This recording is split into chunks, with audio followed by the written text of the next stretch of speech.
कहा जाता है कि जिसका स्वभाव हमेशा बदलने का हो वो कभी किसी का नहीं हो सकता, चाहे वो समय हो या इंसान। जो लोग अंदर से मर जाते हैं अक्सर वही दूसरों को जीना सिखाते हैं। खुद पर भरोसा करने का हुनर सीख लो। सहारे कितने भी सच्चे हो साथ छोड़ ही जाते हैं। इंसान हमेशा दूसरों को बदलने में लगा रहता है, खुद को बदलने का तो कभी सोचता ही नहीं। एक आदमी था, जब वो जवान था तो उसने भगवान से प्रार्थना की कि हे भगवान, मुझे इतनी ताकत दो कि मैं दुनिया बदल सकूं। दुनिया के मालिक ने कोई जवाब नहीं दिया। समय बीतता गया, उसकी शादी हो गई। उसने फिर प्रार्थना की कि हे मेरे मालिक, मुझे इतनी समझ दे कि मैं अपनी पत्नी को बदल सकूं। ईश्वर ने फिर कोई जवाब नहीं दिया। समय बीतता गया, उसके बच्चे हुए। उसने फिर वही प्रार्थना की कि हे मेरे ईश्वर, मुझे इतनी समझ दे कि मैं अपने बच्चों को बदल सकूं। फिर कोई जवाब नहीं आया। अब वो इंसान बूढ़ा हो गया था और एक दिन अस्पताल के बिस्तर पर पड़ा पड़ा जोर जोर से हंसने लगा अपने ऊपर। और फिर उसने वही प्रार्थना की कि हे मेरे ईश्वर, मुझे इतनी समझ दे कि मैं अब खुद को बदल सकूं। ईश्वर ने मुस्कुरा कर कहा, काश ये तुमने पहले मांग लिया होता तो तेरा सारा जीवन सुख से बीतता। पत्नी पति को बदलना चाहती है, बच्चे माँ बाप को और माँ बाप बच्चों को बदलना चाहते हैं। सब चाहते हैं कि दूसरा बदले तो मैं सुखी रहूं। ऐसा कैसे हो सकता है? खुद को बदलिए, तभी धीरे धीरे सारी समस्याएं अपने आप समाप्त होने लगेगी। एक और एक मिलकर 2 हो जाए ये गणित है, और एक मिलकर 11 हो जाए ये संगठन है। एक और एक मिलकर एक ही रहे ये प्रेम है। एक व एक मिलकर 0 हो जाए ये आध्यात्मक है। जब एक को एक से मिलने ही ना दिया जाए ये कूटनीति है, और जब एक को एक के विरुद्ध खड़ा कर दिया जाए तो वो राजनीति है। जानते हो, क्रोध का पूरा खानदान होता है।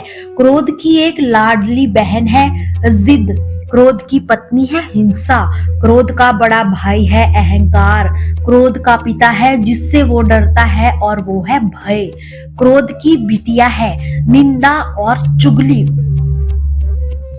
क्रोध का बेटा है बैर, क्रोध के खानदान की नक्चड़ी बहू है ईर्ष्या, क्रोध की पोती है घृणा, क्रोध की माँ है उपेक्षा, क्रोध के दादा है द्वेष। तो इस पूरे खानदान से दूर रहिए, बचकर रहिए, संभल कर रहिए। गीता में श्री कृष्ण ने कहा है कि कर्म का पलड़ा भारी रखो, क्योंकि 56 भोग तो दुर्योधन ने भी चढ़ाए थे, पर कर्म करके अर्जुन ने मुझे सदैव अपने साथ पाया था। सोने की लंका और पुष्पक विमान तो रावण के पास थे। राम जी ने तो वनवास ही देखा ना। राजपाट तो कंस के पास था। जेल में जन्म तो श्री कृष्ण ने ही लिया था। राजमहल में तो कौरव रहते थे। वनवास तो पांडवों को भोगना पड़ा।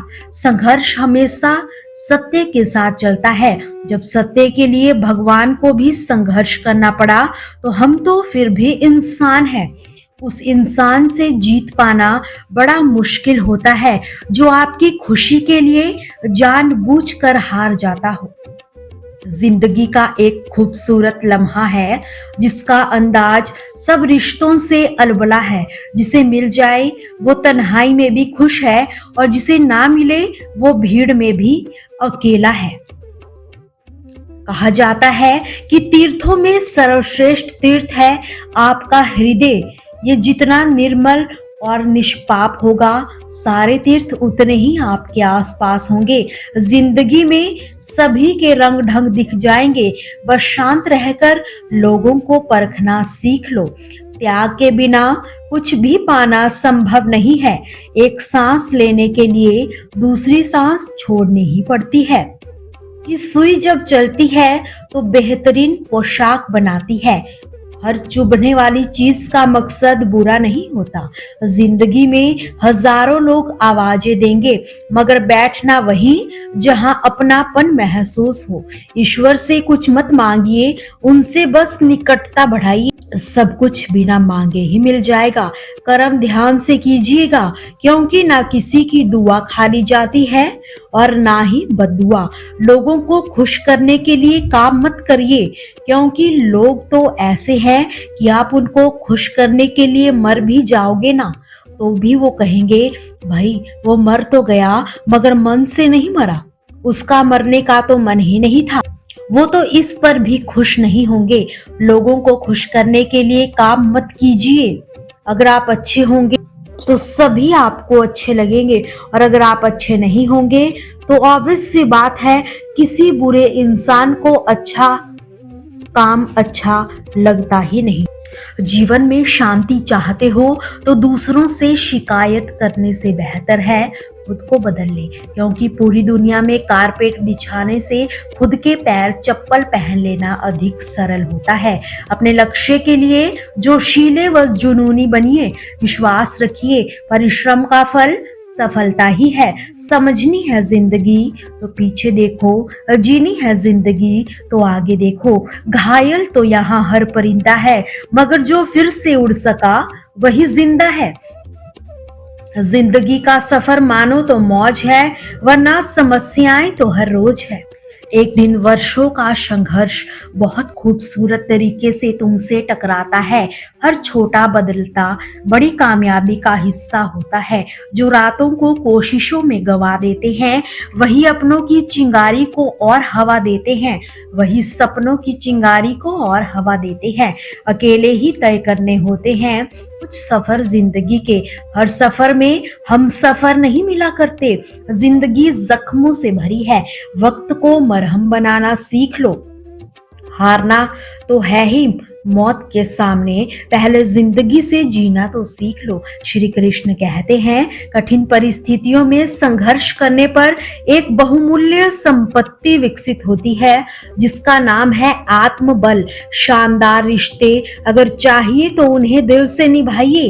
लाजवाब मोती कभी किनारों पर नहीं मिलते। कि ठुकरा दिया जिन्होंने मुझे, अपना वक्त देखकर कसम खाता हूँ ऐसा वक्त लाऊंगा कि मिलना पड़ेगा मुझसे वक्त लेकर। श्री कृष्ण कहते हैं कि इस दुनिया में सबसे अमीर वही है जिसके पास सुकून है। पैसा हो तो आपके अवगुण भी नजर नहीं आएंगे, और पैसा ना हो तो आपके गुण भी नजर नहीं आएंगे। कच्चे कान, संदेह भरी नजर और कमजोर मन इंसान को स्वर्ग के बीच भी नरक का एहसास दिलाते हैं। जो बीत गया उसे बहा दो, और जो बहता हुआ आपकी तरफ आ रहा है उसका स्वागत करो। कई बार शून्य से शुरू करना भी जरूरी हो जाता है। जी ना पाए खुलकर जिन 4 लोगों की वजह से, उन 4 लोगों को कभी देखा है भला कि कैसे दिखते हैं? लोगों की बातों पर ध्यान देना छोड़ दो, क्योंकि लोगों को खुश करने के लिए आप उन्हें उड़कर भी दिखाओगे ना, तो वो कहेंगे कि बेचारे को चलना नहीं आता। जो गुजर गया उसे मुड़कर मत देखो, वरना जो मिलने वाला है आप उसे भी खो दोगे।